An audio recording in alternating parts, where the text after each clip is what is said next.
कि हार हो जाती है जब मान लिया जाता है और जीत हो जाती है जब ठान लिया जाता है। बाकी लोग भी चाहते हैं, लेकिन आपने क्या अलग किया जो अभी आप टॉप में हैं?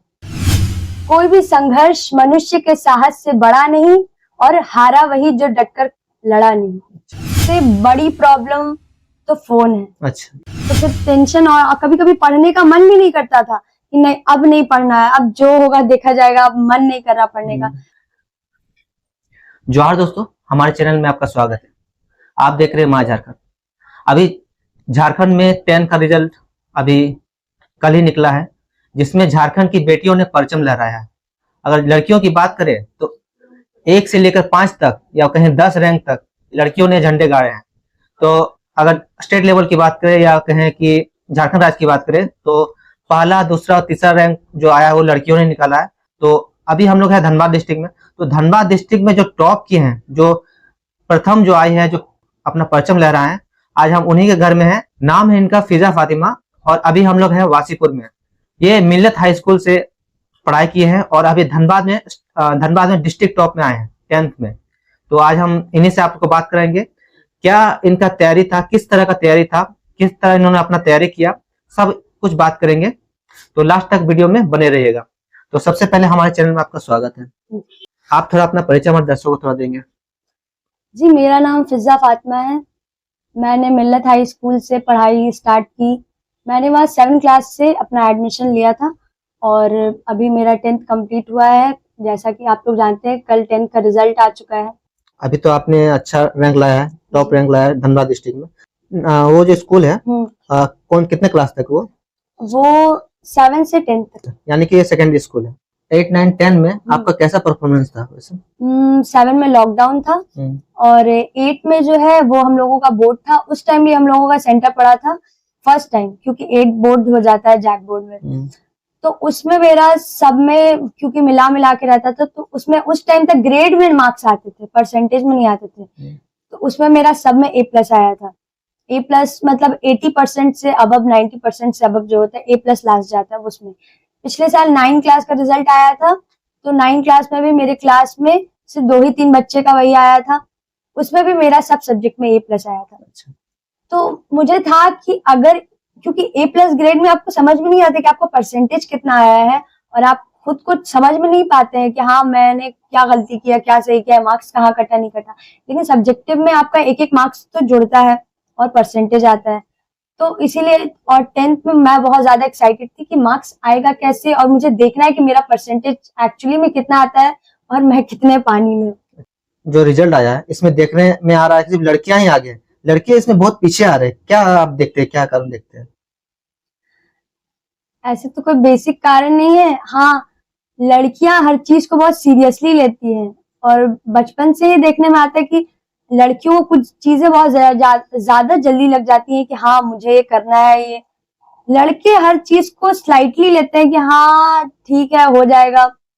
मेरे भी कोचिंग में सबका अरमान था कि हाँ मुझे 60% लाना है, लेकिन कोई भी सीरियसली नहीं लेता था कि हाँ मुझे पढ़ना है। लेकिन लड़कियों को था कि हाँ मुझे, अगर वो कहती भी थी कि मुझे 60% लाना है तो वो 80% वाली मेहनत करती थी।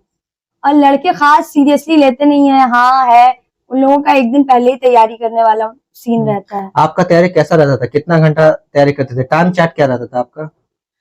टाइम चार्ट कुछ टाइम बंधा हुआ नहीं रहता था, जब टाइम मिलता था तभी पढ़ लेती थी। और एग्जाम से पहले पूरा रूटीन सेट था कि हाँ, मतलब फिर स्कूल बंद हो चुका था, फिर ट्यूशन भी बंद होने वाला था। पढ़ती थी घर पे और ट्यूशन में जाके टेस्ट लगा देती थी कि टेस्ट रहता था उस दिन जाके देना है। जो भी घर में कंप्लीट किया वहां जाके सारा रिवीजन हो जाता था और समझ में आता था कि क्या गलती मैंने की है, क्या सही करना है। तो उसी से, और फिर इतने टेस्ट दिए, फिर घर में भी बहुत सारा क्वेश्चन खुद ही से बनाया, मतलब प्रीवियस ईयर क्वेश्चन देख देख के लास्ट ईयर का क्वेश्चन सॉल्व किया। इतना बनाया, घर में भी क्वेश्चन सारे इम्पोर्टेंट कर लिए कि हाँ इसी समय से आएगा, तो वही चीज है। अच्छा, तो आपने जैसे तैयारी जो की, अभी जो टॉप में आए हैं, तो आपका ये सफर कैसा रहा 1 साल का? जैसे आपने किन किन समस्याओं का सामना किया वैसे? ये है कि जिंदगी में बहुत सारे उतार चढ़ाव आते हैं कि हर दिन तो आपका एक जैसा नहीं रहता है। जिंदगी में परेशानियां भी अलग सी आती हैं, कभी कभी तो लगता है, मतलब कभी कभी लगता है कि काश मेरे पास दिन में 24 घंटे ना होते, उसका डबल रहता, कि मैं मतलब अपने टाइम से सो भी लेती, अपने टाइम से पढ़ भी लेती, और पढ़ने का, और कभी कभी 5 मिनट का ब्रेक भी जहर लगता था कि नहीं 5 मिनट का ब्रेक लेने के लिए नहीं उठना है। लेकिन अगर वो 5 मिनट का ब्रेक ना लें तो फिर टेंशन, और कभी कभी पढ़ने का मन भी नहीं करता था कि नहीं अब नहीं पढ़ना है, अब जो होगा देखा जाएगा, अब मन नहीं कर रहा पढ़ने का। मतलब फिर उसके बाद बुखार, ये वो, सर में दर्द, इतना इतना ज्यादा सर में दर्द हो जाती थी कि समझ ही नहीं आया, दिल करता था कि नहीं अब नहीं पढ़ना। दिन में कितना घंटा पढ़ते थे वैसे? दिन में स्कूल ट्यूशन हो जाता था, तो अगर स्कूल ट्यूशन नहीं रहे तो वही सुबह उठ के, सुबह 8-9 बजे से पढ़ना स्टार्ट किया तो जोहर के टाइम तक बैठ के नाश्ता वाश्ता करने के बावजूद फिर जाके किचन में मम्मी के साथ हाथ वाथ बटाना, मतलब उनका साथ देना। बीच में अब तबीयत कभी कभी ध्यान देना पड़ता होगा, तो उन सब को कैसे आपने हैंडल किया वैसे? कभी कभी तो खाना खाने का मन ही नहीं करता है कि हाँ खाना खाना है, बस लगता था हाँ बैठ के मतलब लगता था जल्दी से ये साल खत्म हो जाए, कभी कभी लगता है जल्दी से एग्जाम आ जाए, जल्दी से एग्जाम आ जाए। लेकिन जब पता चलता है कि हाँ डेट आ गया है तो फिर लगता है कि कितना जल्दी एग्जाम हो रहा है। और इस बार जैक बोर्ड ने बहुत ज्यादा जल्दी, हम लोगों की उम्मीद थी कि मार्च अप्रैल में एग्जाम होगा, एग्जाम लिया भी बहुत जल्दी, और एग्जाम का डेट भी बहुत क्लोज था। यानी कि 10 को अगर ये 10 को उर्दू था तो उसके एक दिन बाद सोशल साइंस। हम लोगों को टाइम भी बहुत कम मिला था, रिवीजन करने का भी टाइम नहीं था, तो उसके तो उस बात का पता अगर हम लोगों को चल गया था तो हम लोगों को बहुत पहले से तैयारी करनी पड़ी थी, क्योंकि रिवीजन करने का भी टाइम नहीं था। अगर बाई चांस आपके सर में दर्द एक ही दिन का टाइम में सर में दर्द हो गई या कुछ भी प्रॉब्लम आ गई तो फिर आपका वो रिवीजन डे भी चला गया। अच्छा, आपका फेवरेट सब्जेक्ट क्या रहा? मेरा फेवरेट सब्जेक्ट इंग्लिश। और वीक सब्जेक्ट? मेरा वीक सब्जेक्ट जो था वो मैथ था। अच्छा, मैथ में आप मन नहीं लगता ज्यादा? हाँ, लेकिन जब बनाने का मन करता तो लगता था दिन भर मैथ ही बनाते रहे। इसीलिए मैथ में टाइमिंग मिला था 2-3 दिन, तो वो पूरे दिन मतलब मैं मेरी एक कजिन की शादी थी उस पर भी नहीं गई थी, और सारी रात मैथ का रिवीजन कर रही थी 2-3 दिन, क्योंकि मैथ जो होता है वो आपका रिवीजन मांगता है, आप जितना रिवीजन करेंगे उतना अच्छा रहेगा, और इसीलिए और मैथ में मेरा 100 में 100 स्कोर आया था। अच्छा, वैसे आपके परिवार में अभी कौन कौन है? थोड़ा परिवार बैकग्राउंड बताना चाहेंगे? जी, मेरे मम्मी है, पापा है, मेरे 5 भाई हैं और मेरी 3 बहन है। सबसे बड़ी बहन की शादी हो गई है और मझली बहन की भी शादी हो गई है। अच्छा, तो परिवार का सपोर्ट कैसा आपको मिलता था पढ़ाई में, किस तरह? हाँ, घर में सभी लोग पढ़ाई करते रहते थे तो उन लोगों को देख के और मोटिवेशन लगता था कि हाँ अब जब सब लोग जाग रहे रात में पढ़ने के लिए तो मुझे भी लगता था हाँ मुझे भी पढ़ना है। और सब लोगों की तरफ से तो अच्छा ही था कि हाँ तुमको पढ़ना है, तुम पढ़ो, जो पढ़ना है सब पढ़ो। आप जैसे अभी 10th अच्छा ये बढ़िया रिजल्ट लाए हैं, बाकी लोग भी चाहते हैं, लेकिन आपने क्या अलग किया जो अभी आप टॉप में हैं? कुछ आपको महसूस होता है? बाकी लोगों का अगर जहां तक कहा जाए, आज के दौर में सबसे बड़ी प्रॉब्लम तो फोन है। अच्छा, और फोन में सबसे बड़ी प्रॉब्लम सोशल मीडिया है। अच्छा, अगर आप गलती से इंस्टाग्राम या फेसबुक पे अकाउंट बना लेते हैं, तो व्हाट्सएप तो बहुत ये है, बना लेते हैं तो फिर आपका आधे से ज्यादा दिन तो नोटिफिकेशन ही चेक करने में चला जाता है। अगर बच्चा स्टडी टेबल पे बुक्स रख के और फोन भी रख के पढ़ता है, मान लीजिए फोन से वीडियो ही देख के पढ़ता है कि हाँ हमको मैथ सॉल्व करना है, समझना है, उसका इतना नोटिफिकेशन ही आएगा कि बच्चा मतलब डाइवर्ट हो जाएगा। तो आपको सबसे पहले ये है कि आपको फोन ही को साइड करना पड़ेगा, क्योंकि सबसे बड़ी जड़ वही है, और जिस इंसान ने समझ लिया कि वो मेरा वेस्ट ऑफ टाइम है तो वो जिंदगी में कामयाब हो। यानी कहीं ना कहीं देखें कि जो लोग वो भी अगर टॉप आ सकते थे तो कहीं ना कहीं सोशल मीडिया उनको पीछे किया हुआ है। वैसे आप फ्यूचर में क्या बनना चाह रहे हैं? इंजीनियर बनना चाहते हैं। अच्छा, अभी 10th तो अभी दे दिया एग्जाम, इसके बाद अभी आपका भविष्य में क्या देख रहे हैं, क्या करेंगे अभी?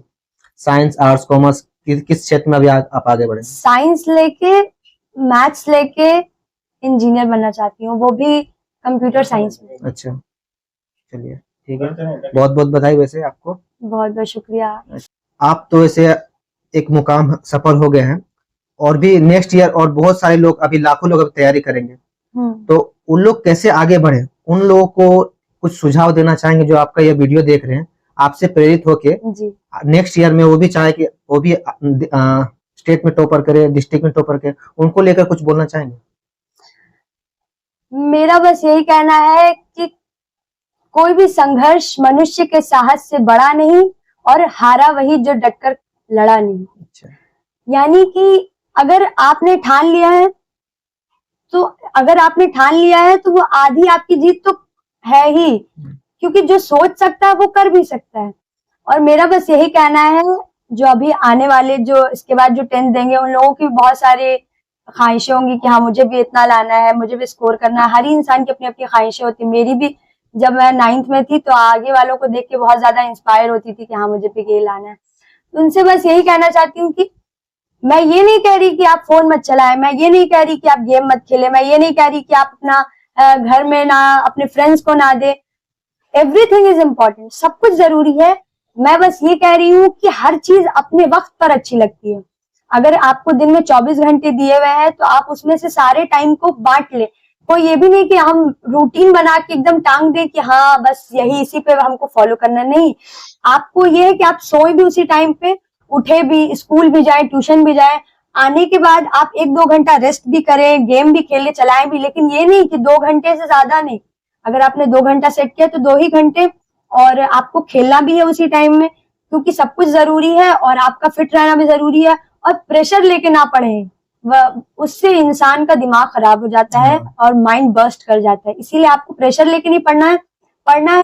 और मेरे टीचर ने एक चीज कही थी स्टार्टिंग में कि अगर डेली तुम दिल लगाकर 1 घंटे भी पढ़ लोगी ना तो वो तुम्हारे लिए बहुत अच्छा है। और साल में 365 दिन होते हैं, अगर 365 दिन बच्चा 1 घंटा भी बहुत इंपॉर्टेंट होता है, बहुत जरूरी है, और 1 घंटा भी बहुत मायने रखता है। लेकिन क्या हम लोग 1 घंटे सच में पढ़ते हैं या सिर्फ किताब लेके खोलते हैं? कितने घंटे पढ़ा वो जरूरी नहीं है, कितने घंटों में क्या पढ़ा वो जरूरी मायने रखता है।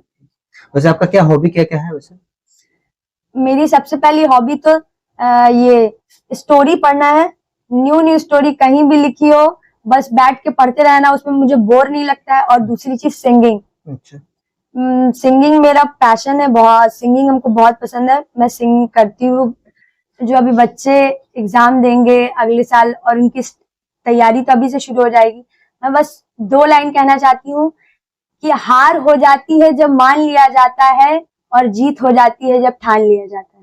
तो अभी जैसे अभी आपकी बहन अभी डिस्ट्रिक्ट में टॉप आई है, क्या मेहनत रहा? मेरी सिस्टर का तो बहुत बड़ा मेहनत तो बहुत ज्यादा करती थी, क्योंकि वो ज्यादा टाइम वेस्ट नहीं करती थी। सबसे बड़ी बात उसको जब भी टाइम मिलता था, ज्यादातर स्कूल से आई, स्कूल से खाना खाने के बाद वो ज्यादातर 15-20 मिनट आधे घंटा रेस्ट करके फिर उसके बाद पढ़ाई में लग जाती थी। लेकिन वो ज्यादातर शाम के टाइम पढ़ती थी, मतलब मगरिब के अजान के बाद, नमाज वमाज पढ़ने के बाद रात में वो पढ़ने के लिए बैठती थी। तो रात के 1-2 बजे तक वो पढ़ाई करती थी। अब मोबाइल से ज्यादातर उसको दूरी बना के रहती थी, मोबाइल ज्यादा यूज नहीं करती थी। हाँ, जब कुछ काम हम पड़ता था हम ही लोग से पूछ लेती थी, लेकिन अपने से मोबाइल कभी यूज ज्यादा फालतू में नहीं। कुछ अगर जरूरत है, कॉलेज स्कूल की नोटिफिकेशन आए तो पूछ लेना है, बस, उससे ज्यादा मोबाइल का यूज नहीं। आई एम सैयद रजी हसन। मैं बेसिकली फिजा फातिमा का भाई हूँ और 3rd नंबर पे हूँ। तो मैं ये कहना चाहता हूँ कि इन्होंने जो सक्सेस किया है बेसिकली इसके पीछे इनकी खुद की मेहनत है, और ख़ास करके जो पढ़ाई इन्होंने की है।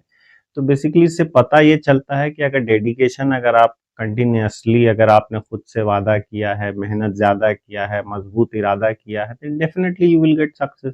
इसमें कोई भी बच्चा सक्सेस कर सकता है, ऐसा नहीं है कि सिर्फ फिजा ने ही सक्सेस किया है या फिजा ही कर सकती थी। कोई भी अगर मेहनत करेगा दिल से तो वो सक्सेस की मंजिल पर जरूर जाए। दर्शकों, आपको यह वीडियो कैसा लगा और इनको लेकर कोई सवाल है, और अगर आप इनको कुछ संदेश देना चाहते हैं तो कमेंट में दे सकते हैं। और इस वीडियो को लेकर आपका अगर कोई सुझाव है या फिर कुछ बोलना चाहते हैं तो आप कमेंट बॉक्स में इसका जवाब दे सकते हैं। तो मिलते हैं नेक्स्ट वीडियो में, तब तक के लिए धन्यवाद।